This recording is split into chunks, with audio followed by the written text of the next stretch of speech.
So today here we are to start a new series, a special series, MLJ series, Monastic Life Joy Series. M for Monastic.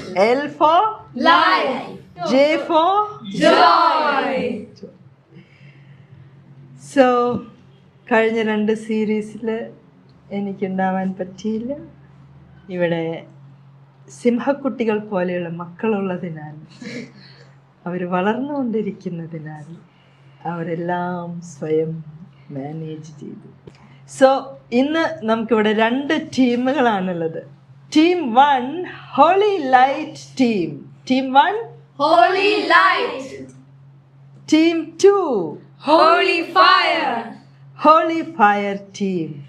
So Holy Light team, Holy Fire team, and sister moderator. Okay, so let's see. ഇന്ന് ഏത് ടോപ്പിക്കാണ് നമ്മൾ ഈ monastic ലൈഫിൻ്റെ ആനന്ദത്തെ പറ്റി, ആശ്രമ ജീവിതത്തിൻ്റെ ആനന്ദം. Monastic life Joy.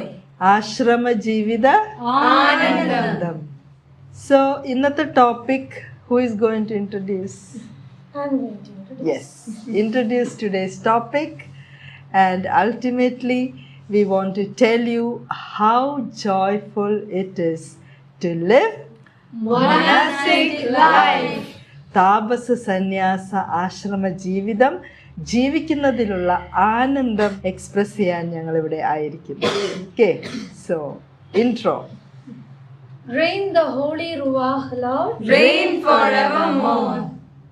ഈ ഒരു സീരീസ് ഇൻട്രൊഡ്യൂസ് ചെയ്യുന്നതിന് മുമ്പ് എൻ്റെ ഒരു അവസ്ഥ വിവരിക്കാനായിട്ട് ഞാൻ ആഗ്രഹിക്കുകയാണ്. എന്താണ് ആ അവസ്ഥ? എൻ്റെ ആയിരിക്കും യൂട്യൂബിൽ കാണുന്ന പലരുടെയും ഒരു അവസ്ഥയായിരുന്നിരിക്കാം ഇത്. ഒരു സിറ്റുവേഷൻ വന്നപ്പോൾ, അല്ല സിറ്റുവേഷൻ പോട്ടെ, ഒരു സാഹചര്യം, എൻ്റെ ഒരു അവസ്ഥയാണ് സ്വയം അവസ്ഥ. ഞാനിങ്ങനെ വെറുതെ ഒരു കാര്യം ഡിസൈഡ് ചെയ്തു, എനിക്ക് ദേഷ്യപ്പെടണ്ട. പക്ഷെ ഞാൻ ദേഷ്യപ്പെടുന്നില്ല. എൻ്റെ ഒരു പാസ്റ്റ് ബിഹേവിയറാണ് ഞാൻ പറയുന്നത്. ദേഷ്യപ്പെടില്ല ഞാൻ തീരുമാനിച്ച് ഞാൻ പോയി. പക്ഷെ എനിക്കിങ്ങോട്ട് ദേഷ്യം വന്നിട്ട് ഞാൻ പറഞ്ഞ് തിരിച്ചു വന്നപ്പോഴാണ് അയ്യോ ഞാൻ ദേഷ്യപ്പെട്ട് പോയി എന്ന് എനിക്ക് തോന്നിയത്. അപ്പൊ എടുത്ത തീരുമാനം വേസ്റ്റായി. പിന്നെ ഞാൻ ഫോൺ എടുത്തു. രണ്ടാമത് നിങ്ങൾ അറിയണം ശരിക്കും എൻ്റെ ഒരു അവസ്ഥ. ഫോൺ എടുത്തിട്ട് ഞാൻ ഇന്ന് അധികം വീഡിയോസ് ഒന്നും കാണണ്ട, കുറച്ച്